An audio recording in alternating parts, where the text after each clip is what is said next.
this is another day's journey, and we thank you that we can go to you in prayer that you might lead, guide, and direct our lives. And we thank you for that, and we give you glory, honor, and praise. It is in Jesus' precious name that I pray. Amen. Remember, brothers and sisters, we're talking about fear. You don't have to be afraid, my brothers and sisters.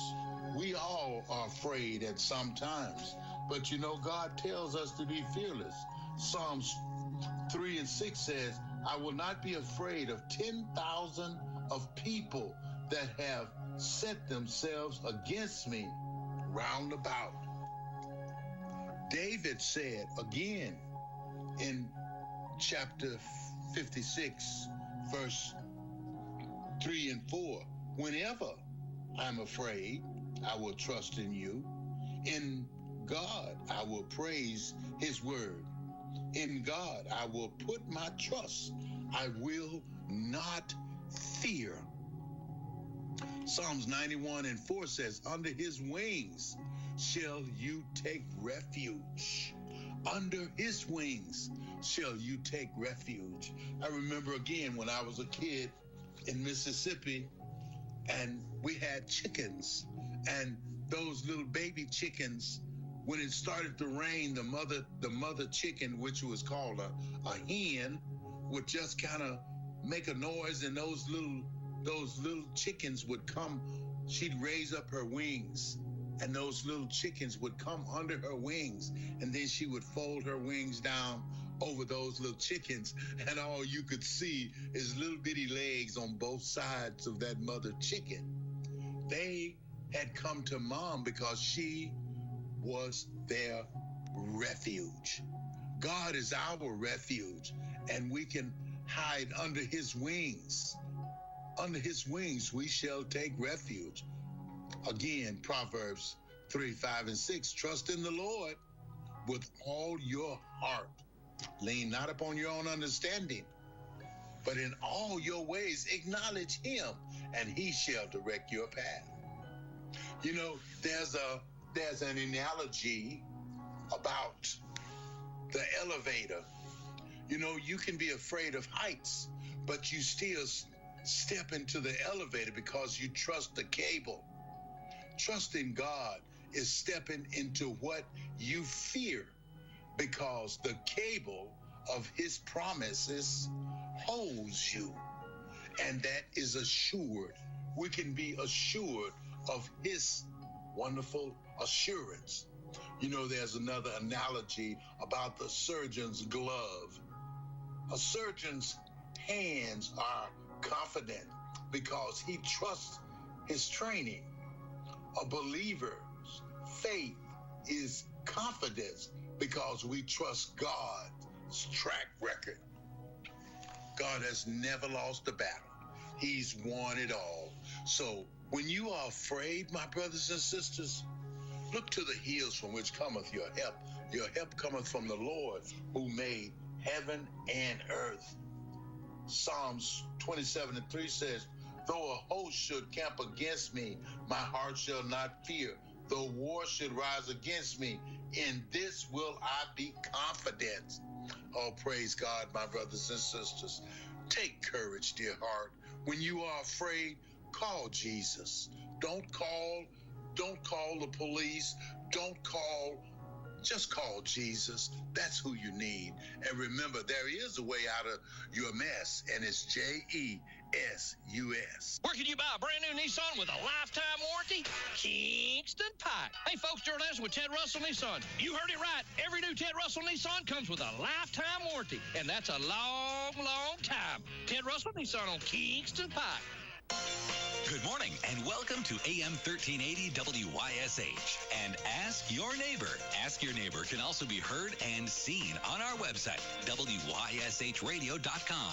And if you are in Anderson, Rome, or Morgan County and have Comcast cable, you can watch Ask Your Neighbor on BBB TV Channel 12. Ask Your Neighbor is the program where you call in and do just that.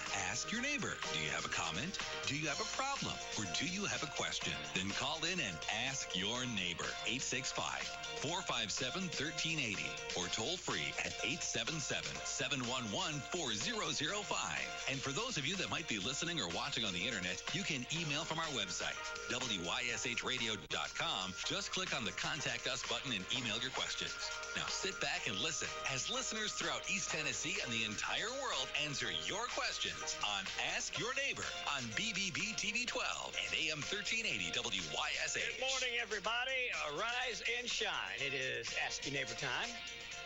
You know, in my business, you get to meet a lot of important people, but I don't think there's anybody more important than Mr. Greg Fay. And when your electricity's off, this man right here can work miracles. Good morning, Greg. How are you? Good morning, buddy. We say when your power goes off, it's God's will. And, is that what you say? And if it's on, we'll just take the credit. CUB. That's right. I really do appreciate you coming up here. I do. Glad to do it. I appreciate the opportunity. Before we get into CUB and everything else, and we were chatting about this, and folks on the radio have heard me say this before, but I really enjoyed our Sunday school class. We were chatting about that before. Folks, if you've not heard Greg teach Sunday school, if you ever get a chance, if you ever do it again, I'm going to tell folks when you're teaching and send them your way. Great, buddy. It's an experience. It is. A lot of fun. It was a lot of fun, and I appreciate it, and I learned a lot. So I appreciate that. Thank you. I did. I liked it. Very well. Let's get right into it. You know, I think we were talking about, groceries and electric bills, everyday life stuff, and people pay attention to it when costs ebb and flow. But none of us really understand. And I don't think we understand a whole lot of the advances, the innovations, and the kind of things that we've done that we've got to do here in Clinton. I also want to talk a little bit. Let's start off a little bit with like our industrial grid, because that's what I kind of first learned that we were out ahead of things. We were able to do stuff on an industrial level that people come here to learn how to do from all over the rest of TVA's service area, right? We're fortunate because over time we have acquired some real talent at CUB and what I think are certified geniuses that do a great job. We're very sensitive to our role as a monopoly, and we are public power. Yeah. And our mission then is to serve. That's the primary thing that we should be doing. We provide a commodity, which is electricity, and if you live in Clinton or parts of Claxton, it's water and wastewater too. So we provide an environment, and it's been visionary through a lot of the political leadership that we have an environment that would accommodate industry. So for Clinton, for CUB, we have 3 major industrial parks, and we're going to be very much involved in the Bull Run Park as it comes up. We've been in negotiations with TVA for quite some time. That'll be regional. It'll affect all of the counties surrounding us. It'll be a major thing. When you say we're going to be involved, CUB is going to play a part in what, rebuilding it or the new infrastructure or what? Well, I've been associated with industrial development, recruitment, and economic development for many years. Yes. I've represented all of the 153 power distributors as the contact with TVA. You were the liaison between the companies and the board, right? And all of the power distributors. So we worked with programs and projects that TVA could invest in that would encourage economic development throughout the valley. Yes. So because of our track record with our current industrial parks, we are the obvious choice to oversee the infrastructure, because that's what it takes. The largest operating expense for an industry is generally power. Yes. And we need to provide reliable power, and CUB has got the track record to do that. What made us? How did we, or who had the foresight to see that to construct our grid to a way that it would sustain industry, because everybody would love to have industry, but very few people have what we have here in Clinton. Well, that's true. It's kind of chicken or the egg. Which was first, the industry, then the grid, or the grid and the industry? Well, what we have in Clinton, because it serves our residential and commercial and industrial customers unlike anybody across the valley, is our in-house personnel were the architects of designing, doing the code for what is called self-healing in our power grid. It's called FLISR. Yeah, well, that's good. It's very exciting. A lot of people can get confused with Twizzler, and that's what you get at the movies, But this is FLISR. But FLISR is fault location, isolation, and service restoration. It self-heals itself without human intervention, and that takes devices on the lines. It takes automatic meter readings, what some people call smart meters. Yeah. Because we need to know the voltage at the house, who's out, and then we can do switching in order to provide power in areas that have a fault. So this weekend, we had a lot of folks lose power across the state with the blizzard and stuff like that. We didn't, and you were talking about that. Tell folks a little bit about, we lost some power, you did, substations, and got it back up. The problem is, always the problem is ice. Yes. Ice is the killer, because if we get a quarter of an inch, we can pretty much sustain that. Anything above that, especially when you get into a half inch of ice, the weight is so tremendous. It drops trees, it drops branches, and those branches can go into the power lines. Even ice on the lines itself is a strain. Sure. Such a strain. We lost 14 poles in this. This recent one? In the recent one, that's correct. Wow. So, that's a lot. That is. TVA lost power to, for example, to 2 of our substations. Yes. So we distribute power. TVA generates the power. Gotcha. So they essentially energize the substations, and then we distribute out from there. So we lost 2 of our substations. It affected almost 5,000 of our customers. And that happened at 4 a.m. in the morning. Okay. Now, what many utilities have to do is they have to have a crew go out. Dispatch. So you got to call somebody up out of bed. They got to come in. They got to get in the truck. Then they've got to drive to a substation and try to do something about that. FLISR sits on is looking all the time. We have to give TVA 1 minute, 60 seconds to try to restore power to the substation. When they fail to do that, then it frees us up to do what we can do. And what we can do without human intervention is we can switch, because we know the voltage everywhere, and we can draw power from different energized substations and backfeed that.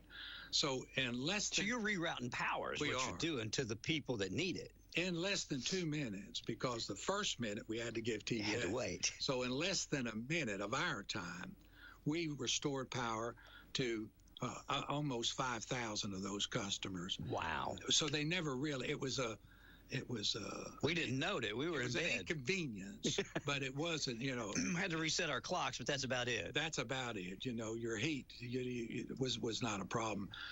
And did you say, when we were talking, that we're the only utility that has this, to your knowledge? In 2016 and 17, we designed this FLISR solution for every major circuit that we have in our system. And then we thought, well, that's working really well. What happens if we lose power at a substation? Which we don't normally do. Sure. And then we designed the geniuses. That's Ernie Bowles. That's Todd Loggins. I'm telling you. You put them to work. Certified geniuses. Yes, sir. They designed a solution for our substations, and it wasn't very long after that that somebody drove into one of the TVA towers in Oak Ridge. If you may remember, I do. That drop, that took out parts of Lenore City, all of Oak Ridge, and it took out 3 of our substations. I mean, South Clinton was out. That's one of our largest, had over 5,000 customers out. It was on a Friday afternoon. In a minute and a half, we had everybody back up in a minute and a half. And Lenore City and Oak Ridge, some were out through the weekend. Really? On that. So, according to EPRI, we are the first and still the only, as far as we know, utility in the country that has designed and deployed an in-house FLISR system across the 6 counties, parts of 6 counties. That's amazing. It is. It's very impressive because it deals with quality of service. Sure. You know, you don't realize how much you need it till it's gone. You know what I mean? Your water or your electricity. We want to minimize the disruption of power and the frequency. How long are you out and how often are you out? They are indices that track that. They're called SAIDI and SAIFI. It's the frequency that you're out, and it's the duration that you're out. And in that, when we employed this system, we reduced those both of those indices by about 70%. Really? So where we compare to others in the valley, the 7 states that TVA serves, there's nobody that beats us in that as far as service goes. And the only other LPC, local power company, that comes near to doing what we do is Chattanooga. Really? And Chattanooga got, because their ex-mayor was the senator, and they got Mr. Corker and Bob. Yeah, they got $112 million grant to do that, and they hired a third party and they put another $200 million. It's over $300 million. They put another $200 million in to have a system similar to ours that a third party maintains and a third party wrote. But we maintain our own. We maintain our own, and we wrote our own. Really? So we wrote this code, this software, whatever it is, and implemented it ourselves. And we've offered that to other power distributors free. Free. Because, again, we're public power, and it would serve everyone. Not one, and we've had people come from all over to look. They all love it, but they don't implement it because there's a cost involved, and we prudently an upfront cost. Yes, well, we put money aside every year to focus on lifting the quality of service to our customers, but it doesn't generate revenue. Gotcha. You see, it only improves the service. Yes. It doesn't bring in revenue. And that's the sticker with them. I'm thinking that it's our responsibility to provide the best service that we can, and therefore that's all part of it. So we reinvest the savings that we get. We have what's called a virtual power plant, and we were the first in the valley. Wow. Of the 153, that's Nashville, that's Memphis, that's Chattanooga, it's Huntsville. We're the first in the valley to put a virtual power plant that helps control the voltage, that lowers our cost and helps the grid. When the rolling blackouts came, TVA called on us to pull the levers on our virtual power plant in order to help stabilize their grid. We were the first to do that. They gave us an award for that, $3.3 million. Wow. So our ratepayers were the recipients of a $3.3 million award because we were the first to demonstrate, and we offer that free to all of See, I know folks here in Clinton don't realize that. I know. I didn't know all of that. I knew some. I just don't think folks realize what a quality operation that we've got above and beyond what a lot of other people have. We were talking before we went on rate-wise, too. Gosh. There have been conversations before. I mean, even some of your board members before have said, hey, these rates are high, and we've heard grousing and grumbling. But when you stop and compare, I know you brought that our rates, water and sewer, are way lower than our neighbors. We're killing everybody on that. You've got this graph. I did. Because I wanted to give the facts out, and it's relevant. For if you're lucky enough to live in Clinton, and again, we serve parts of 6 counties. Yes. CUB does, and a lot of folks don't realize that. We're in Morgan County, Roane County, Campbell County, Knox County, Union County, and of course, all of Anderson except for Oak Ridge. So we're spread out. We look more like a co-op than we do a municipality. But if you're lucky enough to live in Clinton, because that's where we have water and sewer, we took this over from the city back in the 60s. The average, what they're saying, the average user is 5,000. That's the amount that they use in terms of gallons to consider what an average user uses. My son can use 5,000 gallons in one shower. Yeah, so, exactly. But that's the standard, 5,000 gallons. For water and sewer, if you live in the city, it's $61.40.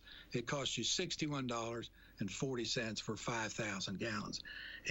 If you live in Rocky Top, for example, it costs $154.53 for the same thing. That's 152% more. Yes.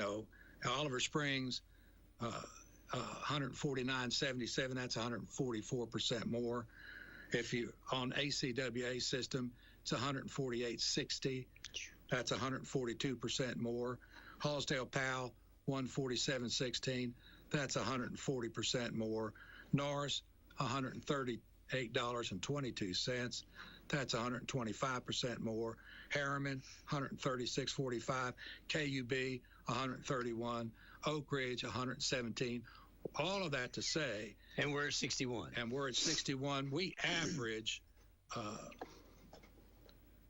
the surrounding utilities that I've just mentioned average 119% more. That's over double. Yeah. Double plus what we charge. And then if you're building, if you're a developer and you're going to build houses, for example, we don't charge tap fees, and we're the only ones around us that don't charge any tap fees. The average tap fee is almost $2,000. If you build in the county, it's $3,000. Knoxville, it's $2,700. We charge $0 per lot. These are per lots, that you have to pay up front. Yeah. So that's an encouragement. I didn't realize other people charged for that. When I built the subdivision out here, I didn't have to pay any of the tap fees. Right. We did the taps on 26 lots. There you go. So normal other agencies charge thousands of dollars for those tap fees. Well, really, it gets to hundreds of thousands which you have to pay up front before you clear the lot. As soon as you put your plat down, you've got to pay up front these fees in order just to build. It's over, I think, over $3,000 at Lenore City. So, 10 lots. No, it would have cost me $72,000 is what it would have cost me. Exactly. Wow. Exactly. That's crazy. And why, is that something that you running it, or just the company in general decided to do, not to charge that? Because if everybody else is, it would be easy to go, well, they charge $3,000, we could charge $1,000 and still be under the. Joe Holbrook, who I love, he was on our board, I'll tell you, and he came in, when he first came on, he had a big cigar. Had a red Cadillac. And I thought, oh my gosh, I'm going to get sick if he lights that thing. But he didn't light it, but he had it though. And he said, wow, he said, we sold so many cars this month. And he had some number, which was apparently pretty good. I said, well, that's great. I said, did you sell them? Or did, is that teams though?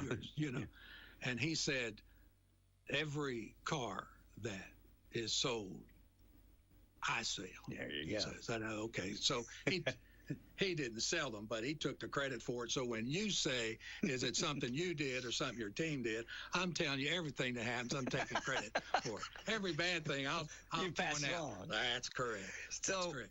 you guys, it was a conscious decision, though. Hey, we don't have to charge this, so let's not do it as long as we can. The everything about what we do is about the betterment of the end user. We represent the customer, the advocate. We are the advocate. That's my job, and I advocate to our board for policy. And generally, that goes very, very well because that's their mission also. That's the advantage of having a separate utility board that is not complicated with the politics of a community. It is only, their hat is only the betterment of the end user, the ratepayer. Do you say? So having the utility board separate outside of the city, like we did in the '60s, you feel like gives you a better leg up to be able to do stuff like that without political influence? Well, wisely they did that when they formed the utility. And wisely, they did that when they transferred the water and sewer under a utility board, because it's hard to ask for a vote on Tuesday and then vote to raise rates on a Thursday. Do you see? Yes. So I know some, very few, but there are some. Oak Ridge, for example. I mean, I literally heard one of the councilmen there. Oak Ridge got fined through TDEC, and as far as the maintenance that they needed to do and the infrastructure that they needed to do, which they didn't. Oak Ridge is $50-some million in debt in their water and sewer. We at CUB have zero debt, which is one of the reasons we can keep our rates so low. But I literally heard councilman say, I'm not going to vote, because it was up to the council to vote for rates. I'm not going to vote for a rate increase to fund the improvements that TDEC and find them to do. So I'm not going to vote to fund that because I didn't do that. The council didn't do that. It was the past council. So it was all part of the politics. Now, the majority of the council voted because they really had to do it. But that's when you get politics involved in it. And it hurts in the long run your ability to efficiently run a utility, because all we do is we base everything on how it affects our ratepayers, and no decision is made on how it affects the politics of it. It seems like we hear a lot of political rumblings about it, but you guys are an arm length away from it, I guess. And so, although you still have to contend with it some. Well, the next step is an authority, but many utilities have moved to an authority. Which. What's the difference? Well, the difference is the utility offers potential board members up for the city council to approve. So essentially, it comes from within the utility, potential candidates for the board, instead of it coming from the city appointing to the board. Okay. The city would approve, but it also separates some of the financial responsibilities that the city would have, for the utility. It just removes a layer, I guess, of argument. That's correct. It removes that. We're growing in Anderson County. We are. The development that Joe started down by the interstate, down by Varner Ford, going to be 278 houses. That's right. And then you've got just across the street those apartments or condos or whatever they are. You've got the homes coming in by Clinton High School. You got the homes coming in over by, as you headed toward Mariner Point on the right side back there that Sellers Realty had. I mean, you see, and we need homes up by the middle school. There's those apartments. So there's a lot of new structures being built that all have to have power. Do you guys prepare for that growth? Think, we're going to grow by 0.1%, and you guys prepare for it? Or is it something that you address as it happens? No. Thank you for asking that. We constantly plan. And again, I believe in making contributions to the capital improvements every year instead of waiting until it all happens. It's like putting money aside to buy a car. Yeah. Instead of all of a sudden now we've got this great big payment that we have to make. So we constantly improve, and we try to have a window of at least 5 years. We look out at least 5 years in the range to what our requirements are. We do load studies to determine as far as line. That's why we do so much line replacement. For us being able to switch power around, we have to have conductor up there that can handle that additional load. So all of that you can't do in a year. All of that is years of planning to do. That's why we put out, for example, AMI, the advanced metering infrastructure that allows us to communicate, so we get to understand the voltage at the meter to make sure that we provide that quality. ANSI has a scale, Ron, plus or minus 5%. You're used to 120 at the house, right? Yeah. So essentially you can go 5% above that or 5% below that, and you're still in the acceptable utility range. We want to make sure that doesn't dip, and you don't know that unless you know what the voltage is. At the last guy on a radial at the top of the hill, what's the voltage is his house? Yeah. So you have to then know you've got to provide and boost or whatever you've got to do to provide that. That's by having that information, we can control voltage in the system, and by controlling the voltage in the system, we save significant amount of money because we pay on a peak. We pay for the 1 hour in a month, the highest amount that we use in demand for 1 hour a month. We have to pay significant amounts of money to TVA for that. So if we can shave that peak, what they call peak shaving, we save a lot of money. CUB saves with our ability through our virtual power plant to shave that peak.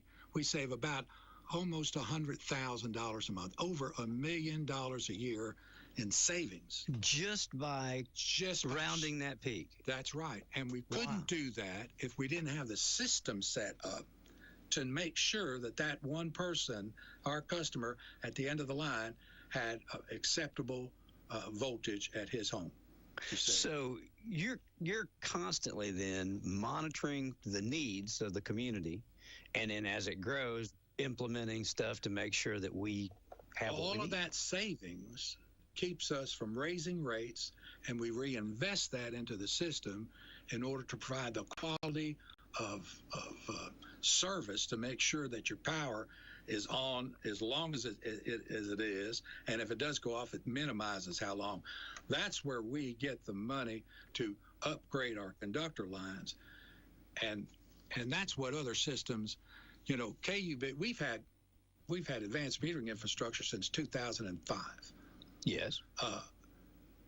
KUB just finished putting theirs in 2020. Just a few years ago. Oak Ridge, I saw on Facebook just yesterday, they put their first smart meter in.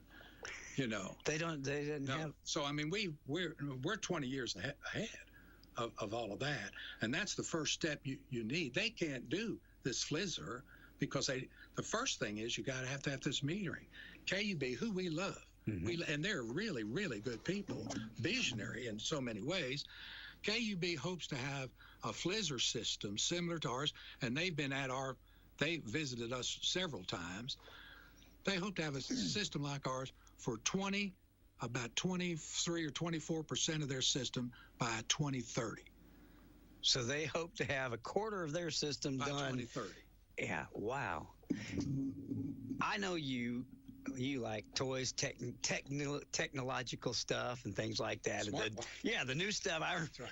You always had the new stuff first. Exactly. But that kind of translates into what we're talking about right now. Is that, did you and the board kind of start talking years ago about let's look at ways we can do this, or what? Yeah. How did it come about that we've got this that nobody else has? You know, in around 2002, they had the .com bust. Remember that? Oh, yeah.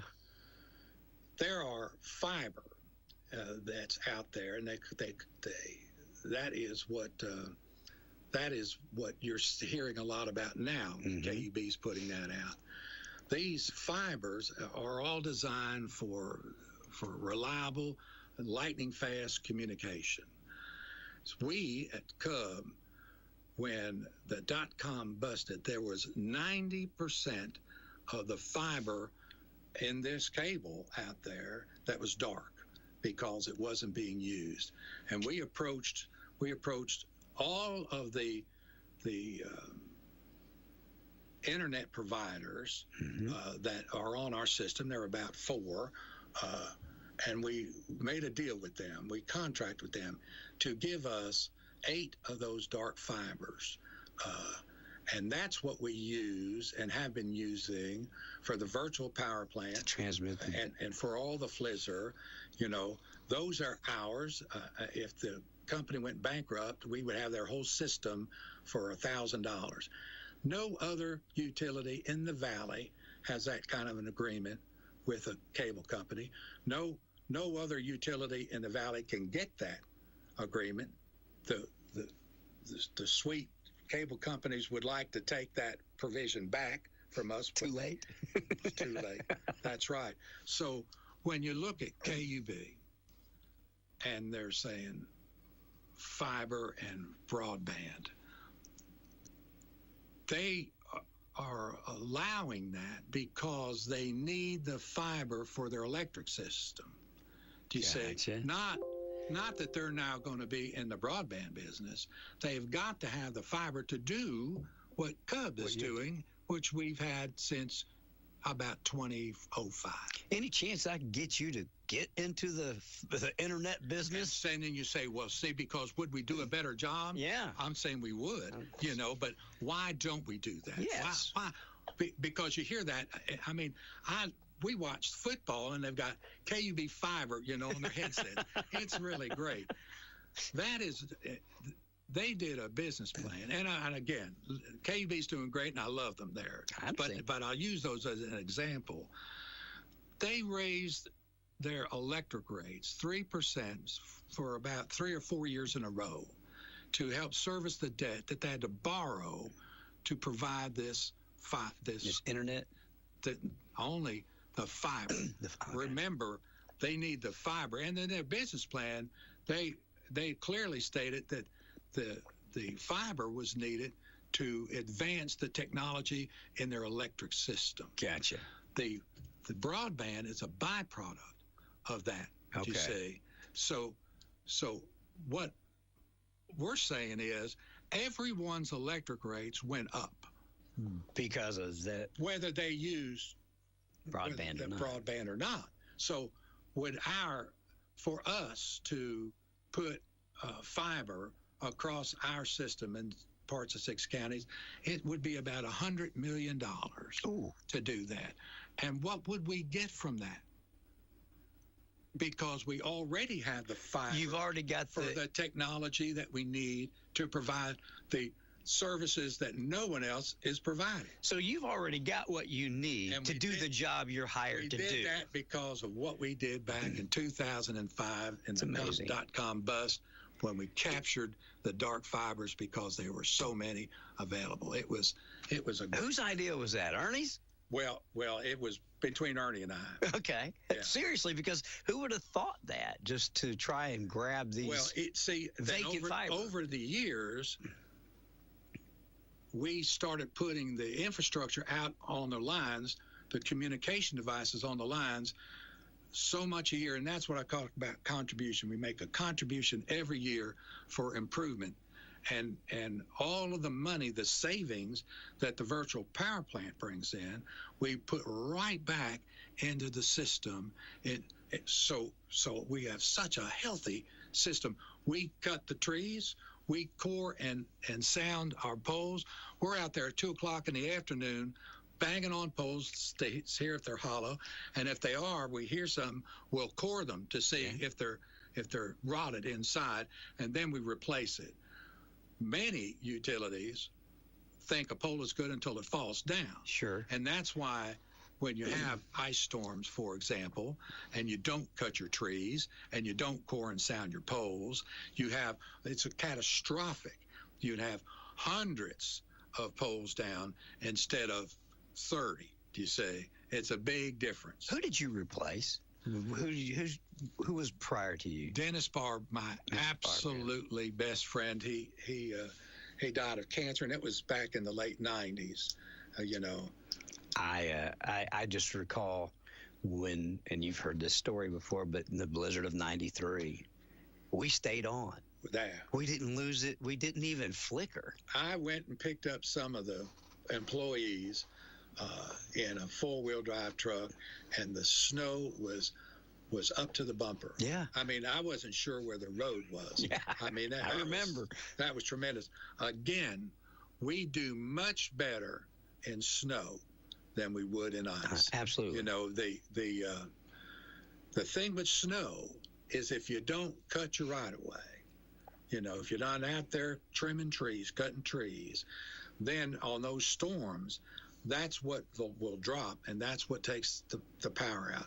So our good folks in Nashville, they're catching a lot of heat because of the policy that they have with trimming their trees.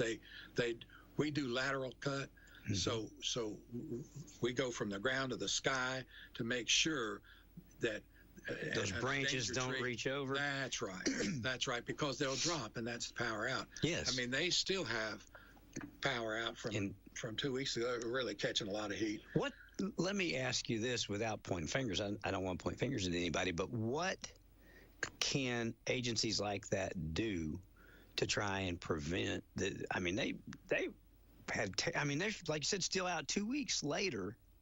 And most everybody else around has been able to reboot and get back on. Nashville's still, I mean, they're having a rough time. I've heard a lot of people, talk about the leadership and the political stuff, but I don't know. From your perspective, what can they do? I think politics did play a large role. That's why it also pushes back to the political thing. We made a decision, and I talked to our board, and I talked to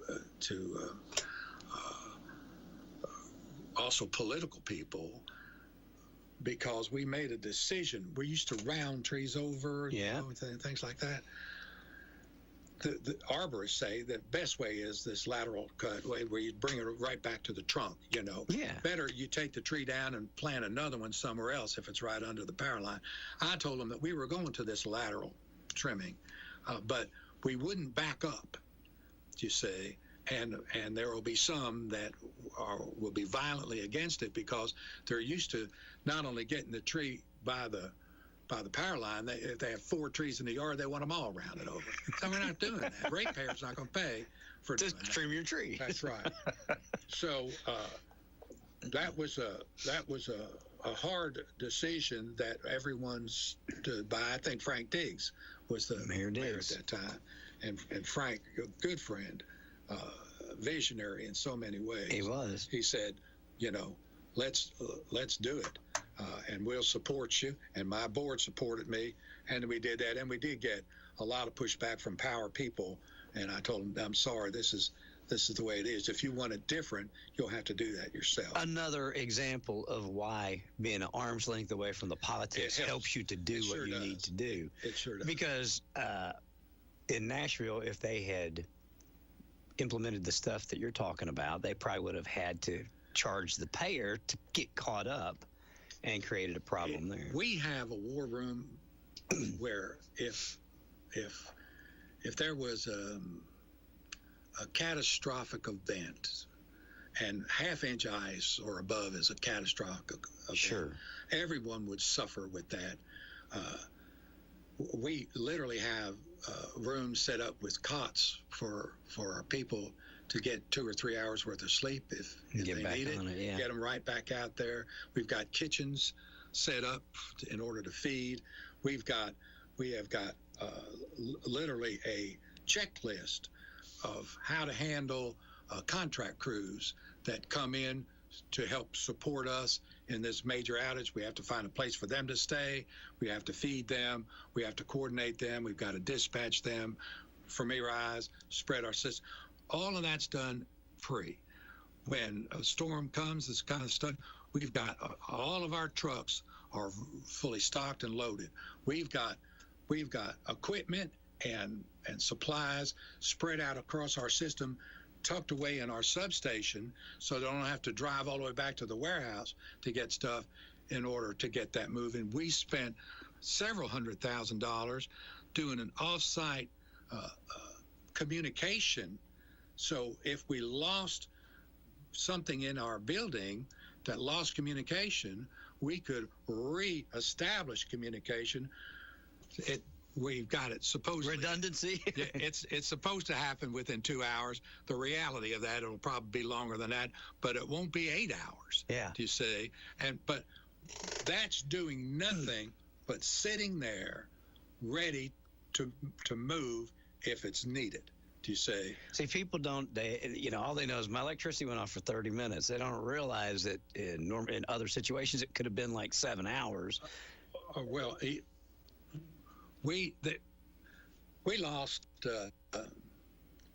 4 broken poles on 25W. A car accident hit, and because there's so much cable on there, it snaps the poles. Gotcha. That's what happens. And we had 1,450 people out of power. Flizzr kicked in, and because we didn't have to wait 60 seconds, it was like 47 seconds. We had everybody back on but 193. Now, That's the amazing. 193 had to wait 3 hours for us to get the power back on, but the over 1,000 had it in less than a minute back on. All of that is done because we care about the quality of service that we provide in everything we do. Where Nashville may have fallen a little short is their tree trimming, for one, their prep, 2, and their ability to handle contract crews coming in. All of a sudden you get thousands of linemen, and you got to know what to do with them. You got to know where to send them and how to give them their marching orders. And if the word gets out that you refuse some, then people are just, they don't want to come now. Well, know that you refuse the offer for some to come. Yeah, that's, I don't know the facts and all of that. But we sent 6 of our crews. We turned loose some of our 2 line crews and 4 right-of-way crews, I believe, in order to help others. We sent one to Chattanooga. We sent the others to Middle Tennessee. At the first of this week, they were still out there. Where's the most difficult place for you to keep on here in our system? Is there a place that, whether it's overgrowth or back in the boonies or whatever? I remember, Ron, back in the late 70s or early 80s, we had I got a postcard from a sweet family in Bryceville, and the postcard says, "Our power's out. When you get a chance, can you get it turned back up?" They didn't call. They sent a postcard. So they weren't too concerned, apparently, they were doing about their power being out. Anytime. What we do now, Ron, and we made a decision to do. Did you keep that postcard? I hope you did. No, I didn't, but I should have. I showed everybody. What a sweet couple they were. We immediately jumped right at it. Well, yeah. Because it was their transformer that was out. So, you smile about a lot of that stuff. We work. Is that area kind of hard to keep up? Any area that has lines that are off the road. And what we've made a decision, when we relocate power lines, and we're constantly upgrading conductor, we made a conscious decision to move those lines to the road right away. Because we used to, from A to B, the shortest distance was through the field. Yeah. I mean, when we were putting sewer in South Clinton, we need it right away from those folks down there. And I remember talking to one guy. He said, "I don't care if they put that line through my living room," because he wanted it. He wanted it, and historically, in the beginning, people that didn't have the utility, they wanted it. Sure. And they would give us easements, but not anymore. Yeah. Not anymore. I'm telling you, they want Thresh to come in and redecorate their front yard. If we drive a truck through, it's amazing. So anything where the line hasn't been moved out to the street, to the right of way, because we can use bucket trucks to get to that.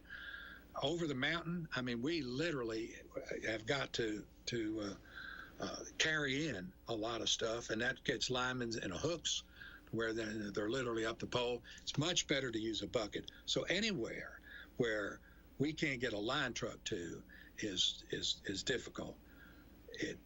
It's more time consuming when there's a problem there.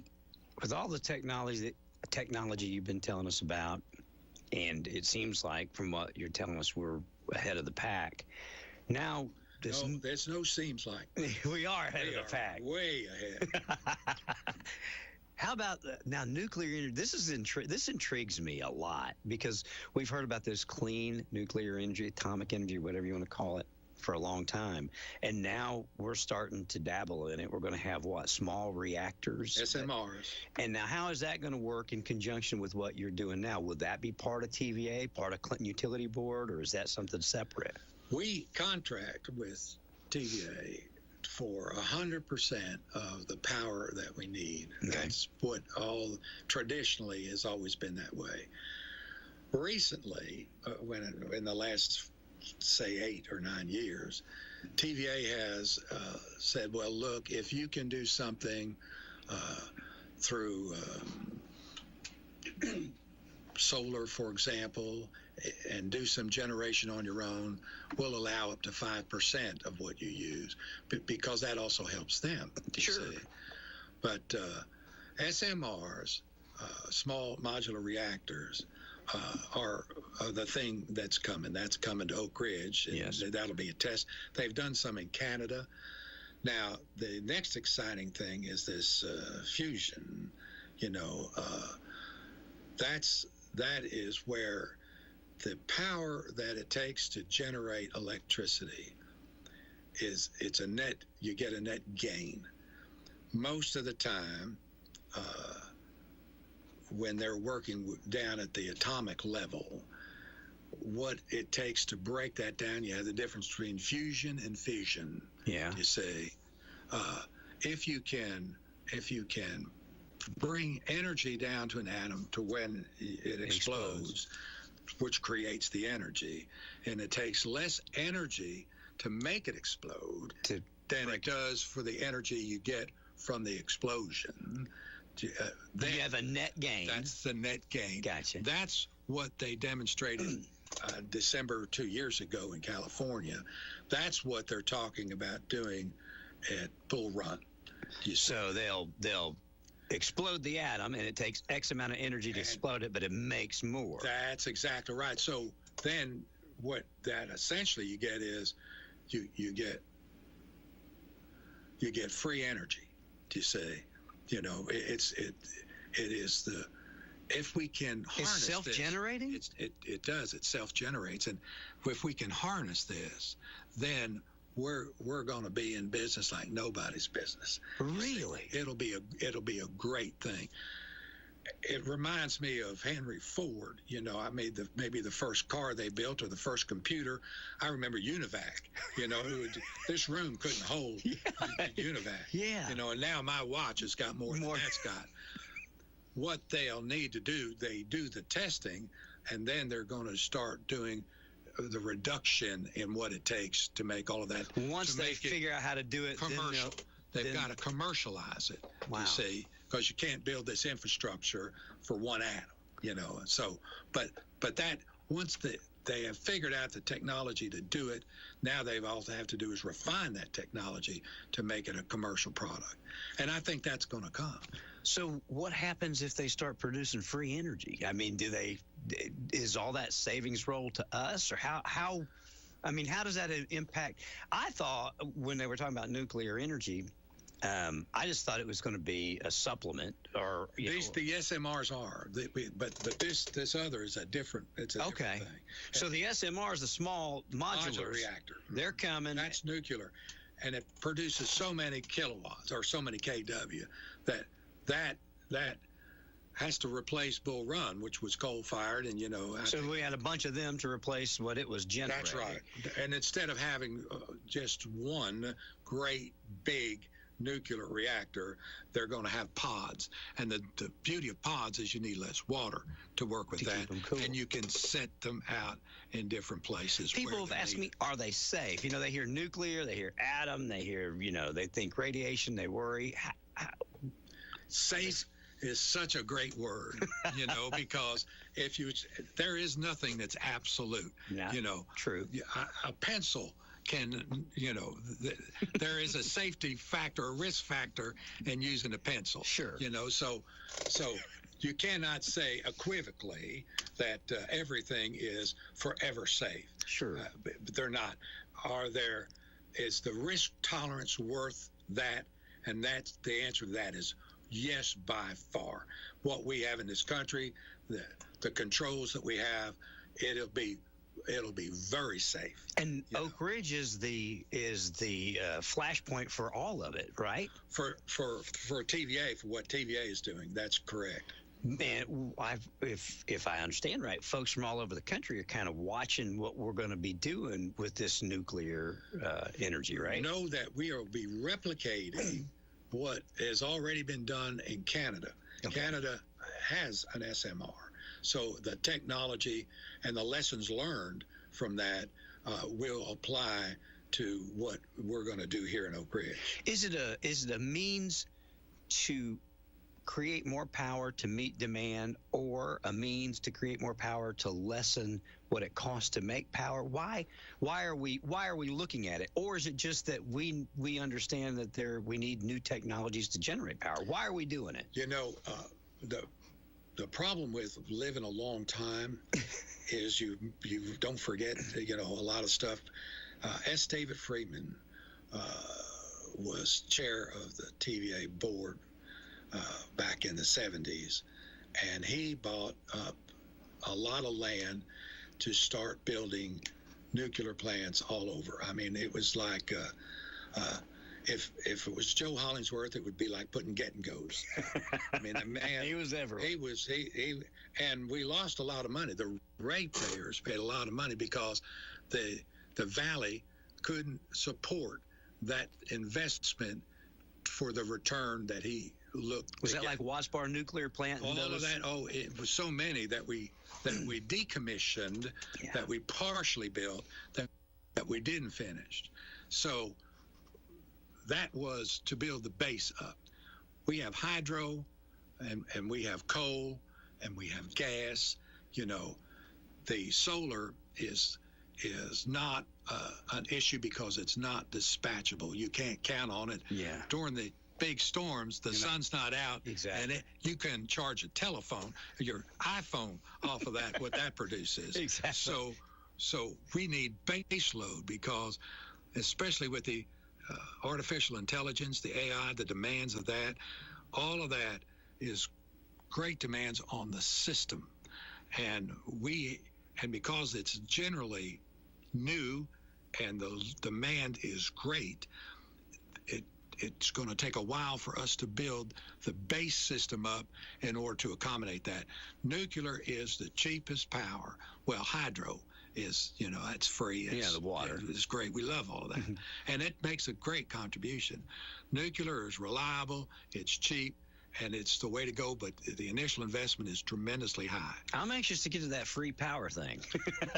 That is, and I mean, maybe not in my lifetime, but in yours. I mean, I think you'll see. You ain't that much older than me, pal.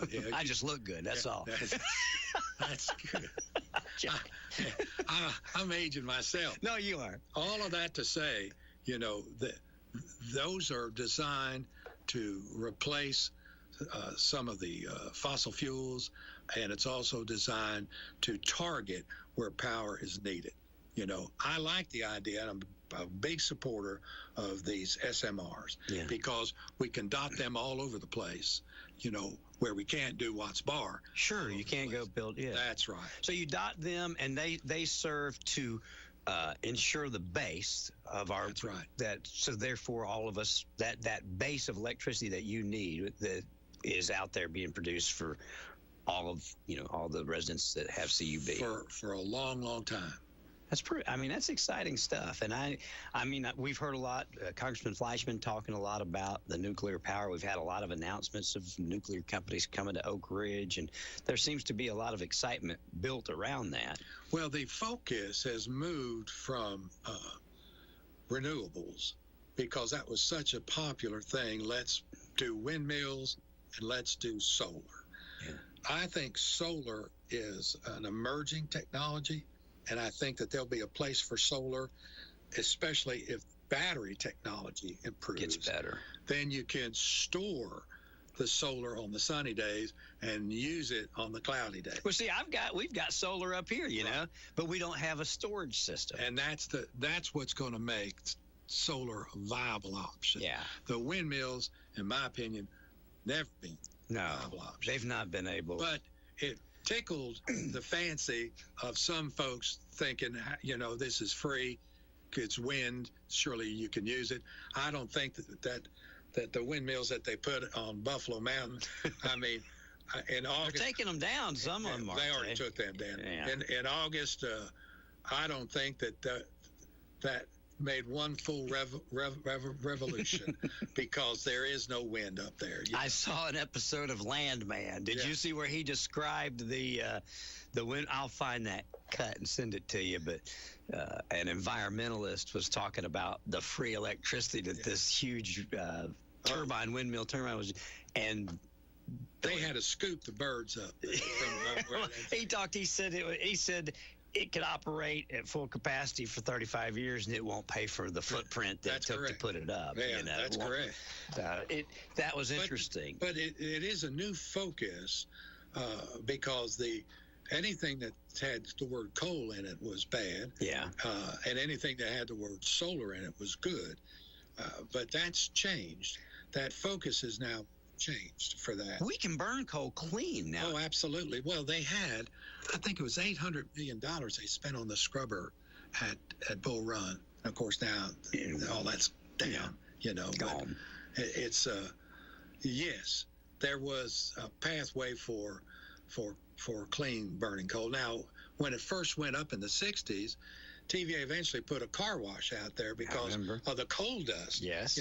That wasn't good. Wasn't good. But they got good. They got good. They figured it out. They did. Do you think we'll ever go back, or do you think that coal will remain a viable, option that we have? I think it ought to be in the portfolio.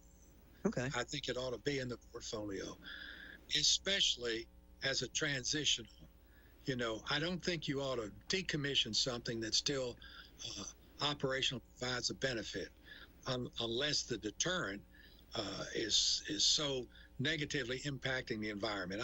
I'm an environmentalist. I want to breathe clean air just like everybody else. But I was opposed to the snail darter group. That just didn't make any sense to me. It's been a while since I heard about the snail darter. Yeah, I remember that. That was a great big thing. It was. I was on the governor's commission for the orange route, and I fought the others that were on there. They found some bats in one of the lines, a small hole in the ground, and a family of bats were in there. It stopped everything. Are you kidding? No. I couldn't believe it. I was very frustrated. $multi-million. Stopped. What about the bats? I said, clean them out. I'd get a trap, move them, Bat do trap. something. Yeah. Well, let's talk a little bit about, Clinton is changing and updating Market Street. And I know that CUB, we've kind of taken this opportunity to move our lines. We had lines under the road. I guess that was the thing back in the day.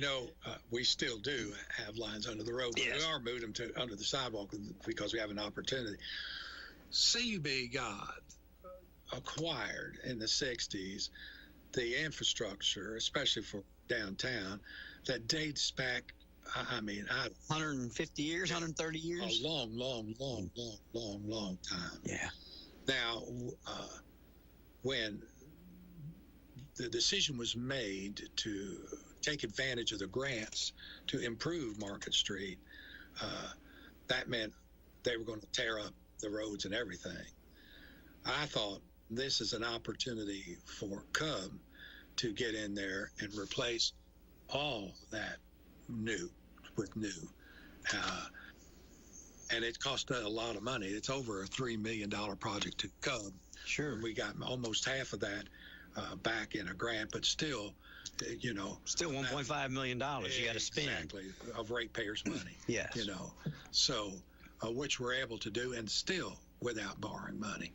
That's fantastic. We're still debt-free, So all of that will be new. All of those mains, water and sewer, are in and functioning right now. They're still doing some laterals to get to individuals for the next month or so. But at the end of the day, I think Market Street is just going to be a fantastic crown jewel and the city will be very proud of that. How are we positioned if we can grow?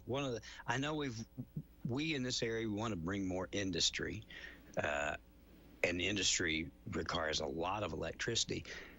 Are you guys poised that as we grow with industry, we're ready to do that? You guys, the CUB is ready to provide that power should more come? We absolutely are. We absolutely are. But what we won't do is we won't subsidize the industry, which is very important because you get confused sometimes. What is good for the taxpayer is not necessarily good for the ratepayer. Gotcha. You see? Uh-huh. So when there are benefits with sales tax and property taxes that benefits the taxpayer, all of that's great. But for people in terms of electric, nobody in Morgan County cares about an industrial park in Anderson County. Yes. You say, other than the fact that their parents may work there. Yes. We're the biggest employers of Campbell County. Yes. Anderson County is. Yes. They come to our industrial parks, which is great. We love them. We need them. Yes, sir. But what we don't want to do is speculate and take ratepayers' money and then provide infrastructure for industry at the expense of the community of the 31,000 ratepayers that we have. I know that a lot of times when industry come in, they ask for things like that from the community. They see, so what you're basically saying, you guys go in, even though it might help the taxpayer, if you have this industry, sales tax generation and that, it becomes a burden if you give that away or if you provide that to your ratepayer. I don't want the rates to go up. Yes. To bet on the taxes. There was a big industry that is well known, and I won't embarrass them by giving their name. But as soon as we're off the air, I'll tell you. We were vying to get them, and we were unsuccessful in doing that. I know who it is. Because we wouldn't give away the store to do it, and another community gave away the store to do that, and 2 or 3 years in, that company went bankrupt. Yes. So the infrastructure that they put in, that the taxpayer paid for, the utility board paid for. We go to look at Rarity Ridge up the road. Oh wow. And the millions of dollars that was spent on that, and the infrastructure that was put in that, and they didn't put the first house up. Yeah. To say, so we don't speculate by saying, oh well, let's put this, build it, and they will come. You say we're not doing that. You just meet the needs of what you have. That's right. That's right. And then we had one industry coming in, and they were building solar panels, which takes a lot of energy to do. The net footprint for a solar panel is over 5 years to get what you take to build it. What you take to build it. That's right. But this would have taken, I think, a 30 megawatt substation by itself, and I wouldn't commit to that until I had commitments from the state to grant, not only the state, the county, also commitments. It was $13.5 million. I had $13.5 million in grant money lined up, not a penny worth of ratepayer money. And I said, we'll now build a substation, 30 megawatt substation, to support that because I've got the grant money to do it. Now, one could say that filters out to the tax base, but my ratepayers are not going to pay for that. Sure. And then that fell through, So we didn't build it. They didn't come. But the reason we didn't build it is because they didn't come. Yeah. Not because we wouldn't build it, because I had the grant money to do it. That's what you really have to do. You've got to advocate. You got to be an advocate for the ratepayer because they're looking to you to protect them. I look at CUB as a mission. I mean, for me, it's my life's work. Yes. You see, and I'm very protective of the what's in the best interest of the ratepayer. Does it frustrate you sometimes that people don't recognize? That's one of the reasons I wanted you up here, because I knew a lot of what we're talking about, but not all of what we're talking about. But does it frustrate you that they don't realize what a crown jewel that we have here? The best public servant is one that's not recognized. You see, because if you're out there blowing your horn all the time, then you're what are you trying to do? Sure. You see, I understand. We work hard. We're very proud. I love the people I work with. I love the people I work for. I love the mission that I see. I care about somebody, anyone that lives anywhere across our system gets the same level of service. Doesn't matter who you are, doesn't matter where you live, doesn't matter how connected you are. That makes no difference. We're going to treat you the same way, give you the same advantage. A developer will come in and say, can you do this for me? I said, absolutely.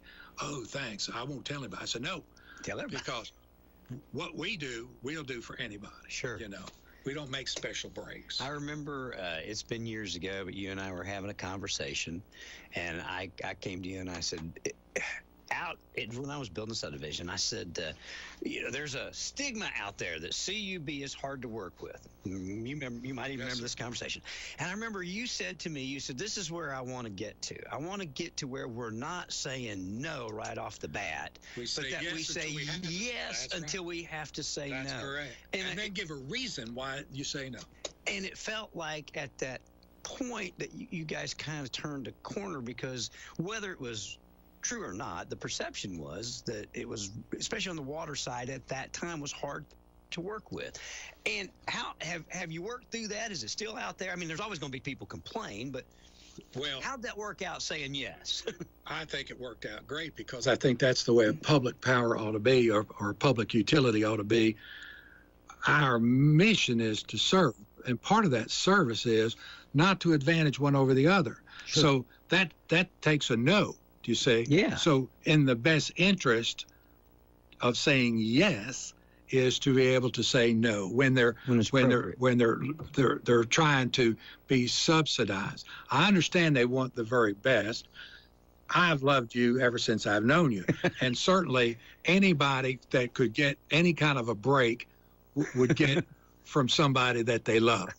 And you couldn't get a break. I can tell you, I don't get a break. You couldn't get a break. No, because we provide for you as we would for everybody. Sure. That same level, which makes it a lot easier to me as a developer.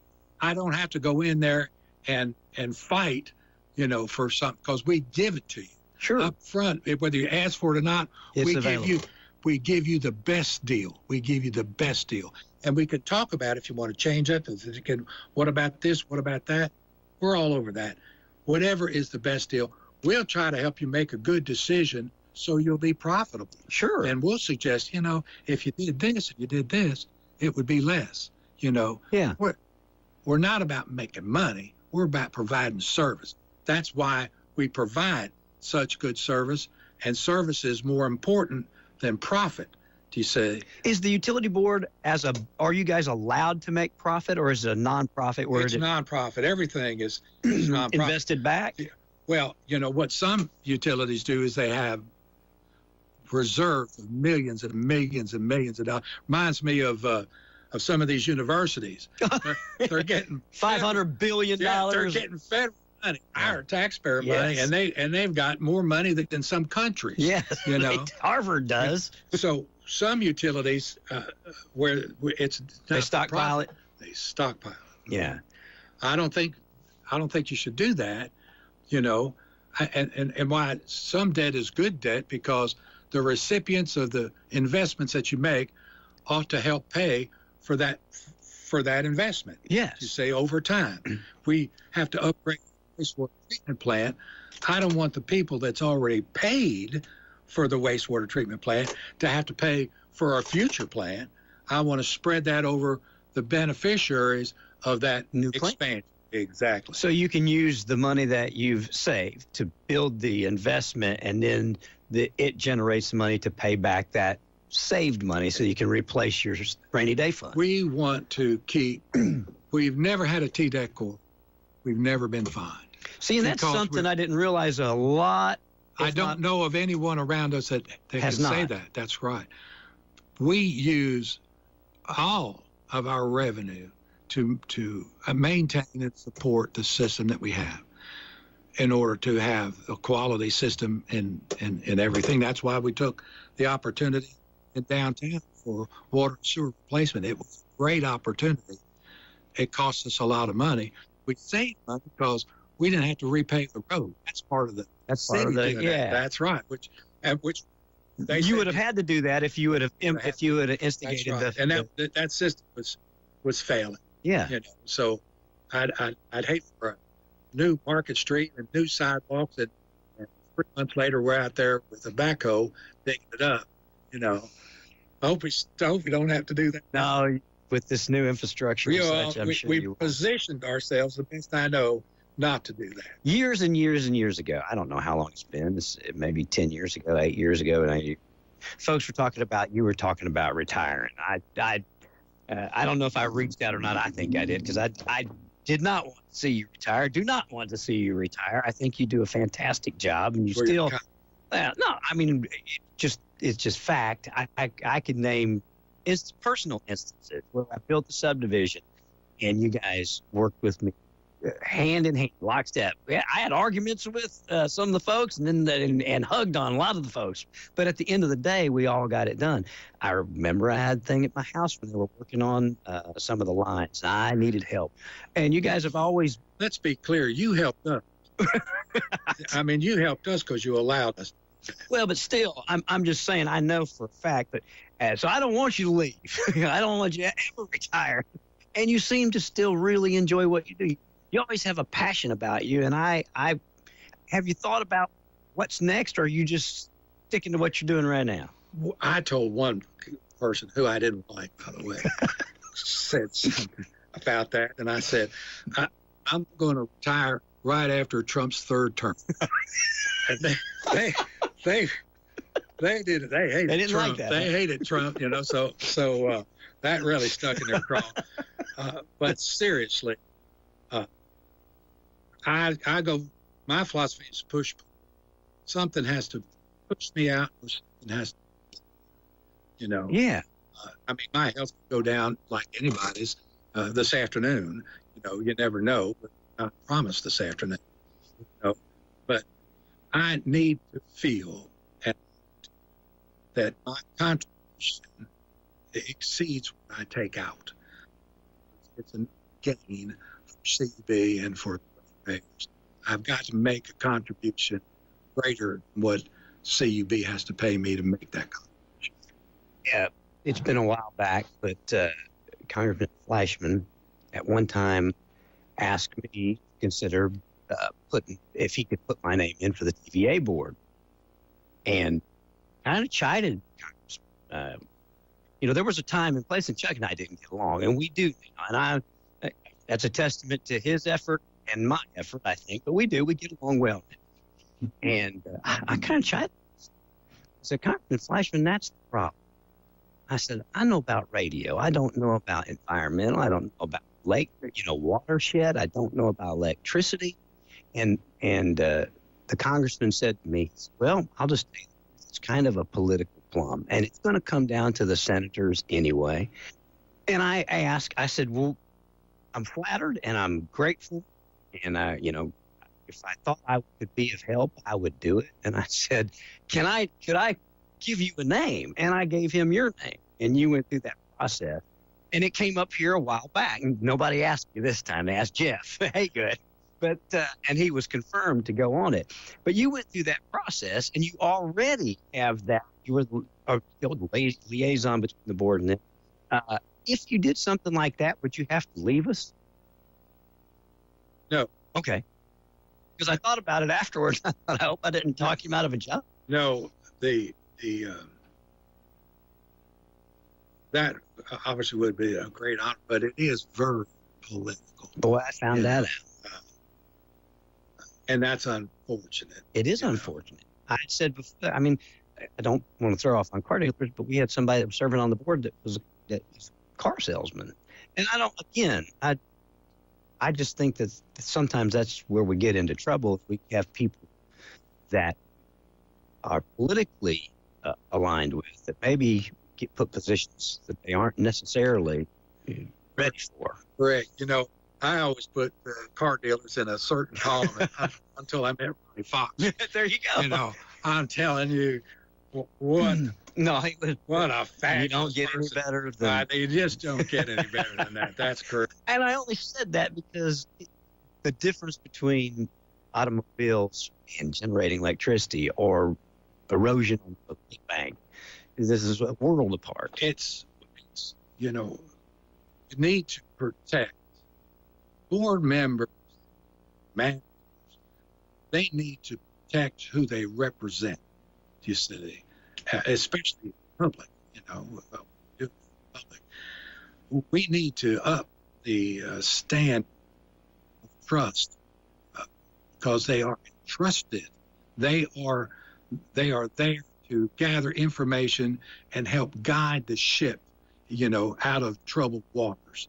And when they're there self-serving, essentially, that's corruption. Yeah. If you're there just to better yourself, then that is my definition of corruption. Well, it leads to it for sure. Yeah. Even if it doesn't start as, it definitely can lead to it.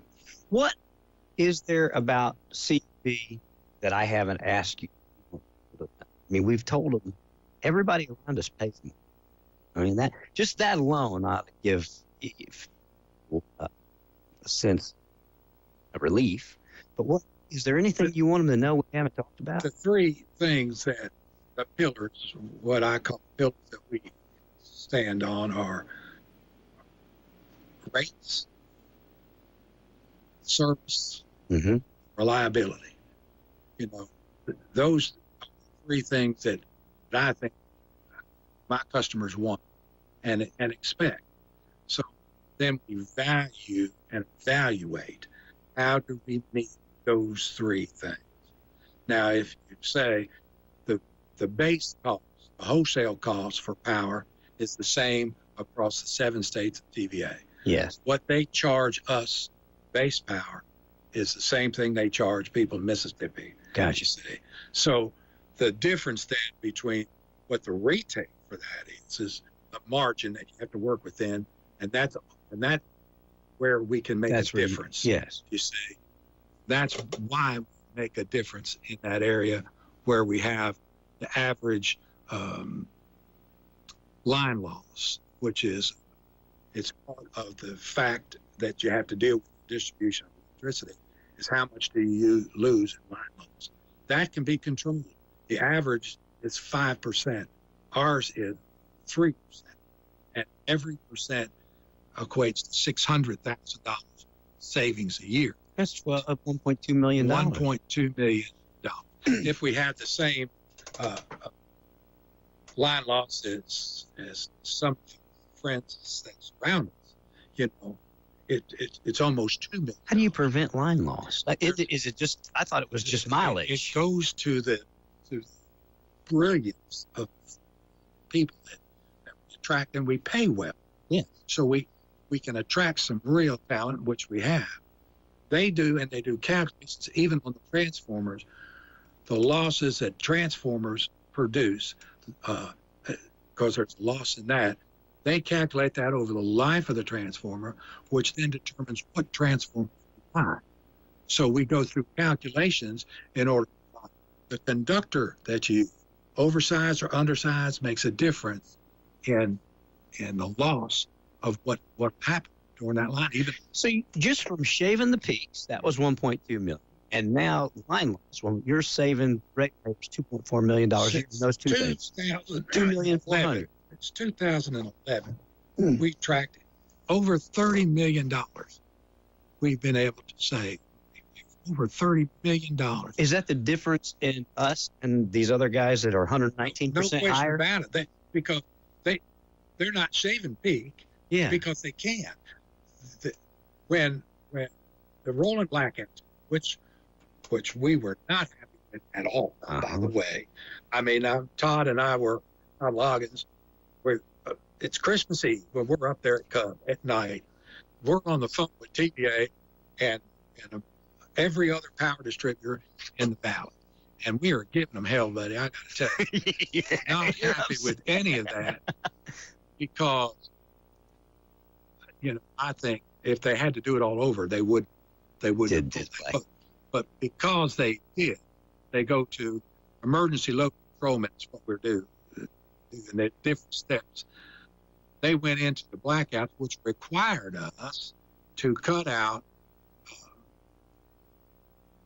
5 extra percent of firm power. I'm using words that you probably don't understand, but we had to take circuits out. Yes. So many circuits. And we chose to take them out for 15 minutes because that's not short enough to freeze your house up. Gotcha. You see, you can stand it for 15 minutes. For 15 minutes. We opened and closed within that time frame that we were in that emergency retirement. 106 breakers, 15 minutes, different sections, 15 minutes. Across the service. Yeah, everybody. And we list how that went down. We saved 30 megawatts to help stabilize their system. Memphis, much bigger than Cub. Memphis opened because I had to send 2 guys in a truck out to the substation and literally opened the breaker. They opened 40. We opened 106. Opened and closed them in 15 minutes. They opened 40. And as they're going around to their different substations, when they come back to try to close it in, they couldn't. It was an hour and a half. They couldn't close it in because everybody's heat pump was asking for power, and they couldn't close it in. So too much demand. Too much demand. We opened and closed 106 without incident, and it didn't take. We did it from the office. It was all done without human intervention. You see. Do you? And they opened 40 and couldn't get over 20 of them back in. And all of that comes to the technology that you guys have implemented. We used that $3.3 million. We put $2 more million back, and we built this operations center that's second to none anywhere. Are you building out new stuff right now? Are we? I mean, I know like the campus is work. Well, you don't have room on the campus anymore, do you? I'm talking about just the service. Oh, absolutely, yeah, all over. Our service footprint isn't growing, although we've been asked, and I think that's what'll come in the future. There'll be mergers. I don't think there'll be 100. It used to be 155. Now there's only 153, but I think in time that's going to go. We'll get way down to 100. Real. Yeah. Just feel like some of the more efficient will take over some of the less efficient. KUB came to me years ago. Really nice. Really nice. Very Fleming. And he came and he says, I want to talk about emergence. I said, well, I could, first blush is, we'll be happy to take you over. Which apparently didn't work out, huh? But we've been approached even before. To me, my responsibility is to the 31,000 that I serve. So if I take over something, you're going to have a bunch more to serve. Not only that, their system is in such disrepair. How does it benefit my ratepayers? Exactly. To say, why would I take that over and then the service, because the resources and the energy would go down, because I would want to bring this system up to the level of this system. You say, why do other utilities not take advantage of some of the things you take advantage of? Is it just, I'm going to use the word lazy, I don't mean it like that, but is it just because they know we got to pay it and it doesn't matter if they shave the peaks or not, that we're still going to pay it? Well, I think there's a lot of reasons, and I'm glad that I can't see the public out there, or probably I wouldn't be saying everything. First of all, service is not a revenue producer. Nobody gets an award for providing great service. We provide second to none anywhere, and I haven't been on parade, You're not the Grand Marshal. There is no, there's no statue anywhere, So there is no, for these folks, there's not a dollar difference, in what they get compensated. You say there is no recognition of different level of service that you provide. Yes. They keep the lights on. If they keep them on 97% of the time, what's the difference between 99%? I understand. And there's a lot of effort that goes into building a system that will provide that kind of service. A lot of effort and money, associated with that. That's why we did contributions over many years to do that. And then we invest the savings that produces. But sooner or later, we'll have a system built 100% out in tip-top shape. And that savings will go back into reserves, which eventually, I think, could lower rates. Really? Absolutely. Well, I know there are a lot of people that would love to hear that. Do you consult other agencies? So that they can trim their spikes and some of the things you're doing? Absolutely. We've had EPRI come to us, 15 from EPRI, for all over the EPRI is? EPRI represents all of the electric utilities in the area. It's a national thing. Gotcha. So we've had them come to say they want to replicate our system everywhere. And what they found is the same thing. There is no appetite to improve this service. Gotcha. You see, because there is no gain. No gain or no repercussion if you're not. Exactly. Although I think Nashville is now getting repercussions. They're seeing the repercussions of it. That's right. And the word of what we do gets out. It affects more utilities because they're saying, Clinton does pretty good, and why don't we do pretty good? I just remember back, and this was when Ison was coming. That's when I kind of, what little knowledge I have of our grid, that's when I kind of became aware of it, because we were talking about that industry, and then other people were coming up here to see how we were. I don't remember where we were, but you and I were talking, and you were talking about how we had to make sure, because when they fire up such a huge drain, and we've got SL America, and we've got Ison, and they all shift at the same time. And you were like, we've got to make sure they can get up and going without draining this other stuff. Exactly. You won't dips. Yeah. So Yeah. So which we don't have. And that's when I became aware, because people were coming up, like I said, I think it was from Alabama, looking at what we were doing to get. Might have even been when they put in the Mercedes-Benz plant. Right. They came up. Right. I thought That's right. so. We concentrate on service. That quality of service is a big thing, because I take that personally. We want to provide the best service we can. It hurts me when people are out of service. Sure. You know, we started Saturday night at 10 p.m. That's when things started to go really bad in the big storm. Yeah. And of course, we had people already at Cub. Didn't have to call them in. Stationed them in, and so that I could get them out, immediately. Now, we worked through the night, and again, we had maybe 5,000 out, spread out. We had over 160 different areas that had problems with trees and transformers, broken poles. But by the next day, essentially, we had everybody back in service, except for the ones that on their own lot, the tree fell in and took their service line down, pulled the transformer off, or broke the pole sitting in their yard. Sure. But even those we had back on, by the next day. That's when we let our crews go everywhere else. Service is a big deal. We as a public power, as a public monopoly, to me, it's essential that we provide that service over and above, because you can't go down the road and get it somewhere else, you see. Then rates. Keep your rates as low as you possibly can. Pay for the maintenance and the infrastructure and the capital investment, which we do, but keep the rates as low as you can. And then third, when somebody calls in with a problem, do all you can to help them.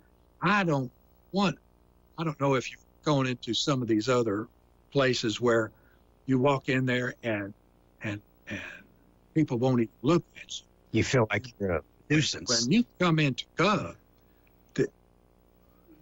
the idea is somebody's going to make eye contact with you right away.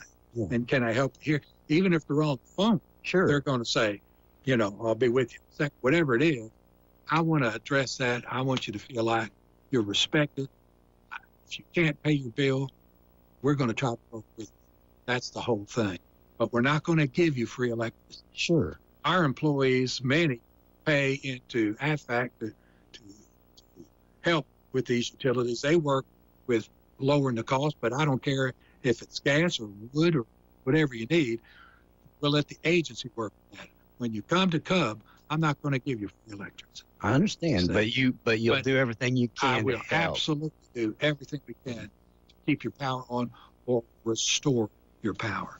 And if you got a break, or if you're building something or something's just not right, everything I can do to address that, I'm and see that my people do that. Correct me if I'm wrong, but as a young man, did you grow up in New York?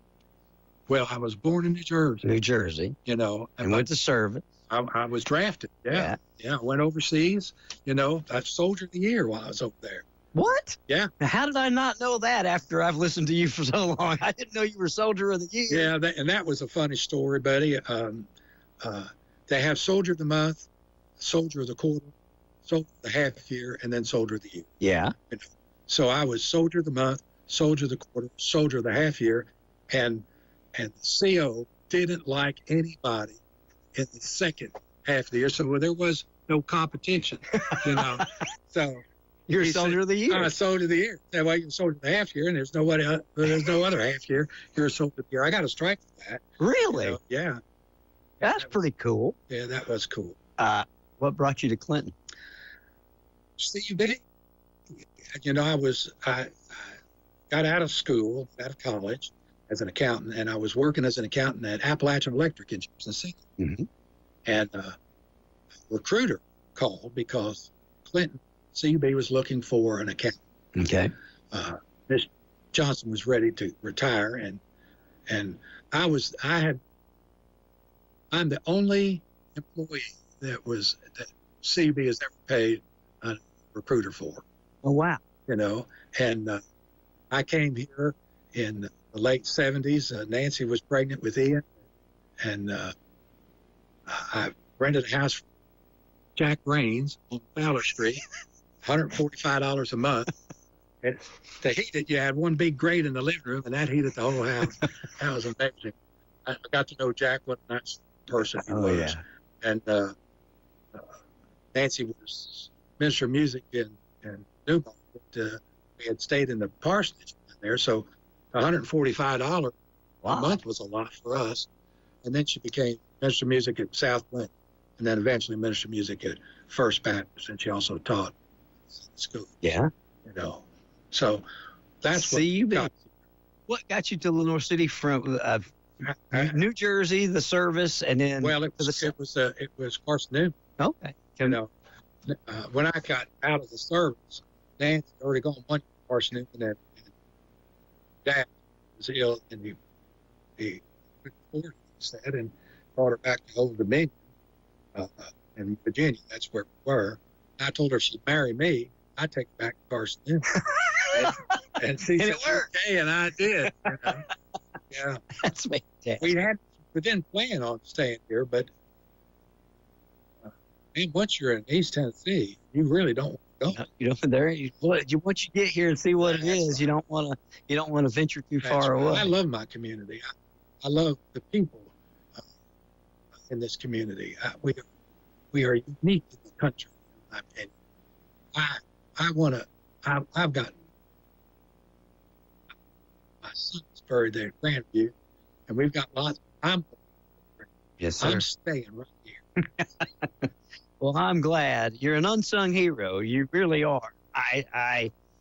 When I was thinking about asking you to come up, I really just felt like that we've got a lot of good things here. And I mean, there's a lot of times we get on here and there's a lot of bad stuff and arguing, and there's a place for that. I also think there's a place that we recognize stuff that we've got that's really good. And CUP is one of those things. And you're a big reason for that, Mr. Fay.